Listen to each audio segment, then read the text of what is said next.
team. Welcome to our July 14 huddle.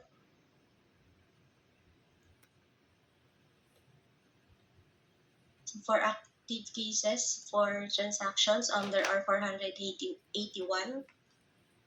And my 4 items na active, term on or before today, and 3 items na term date is next week or later.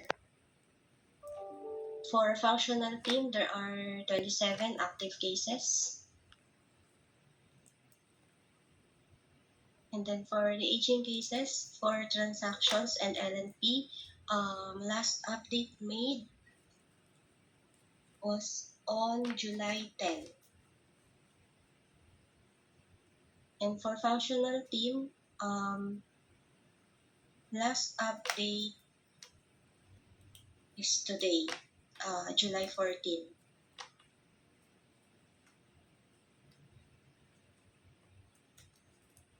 And then ito yung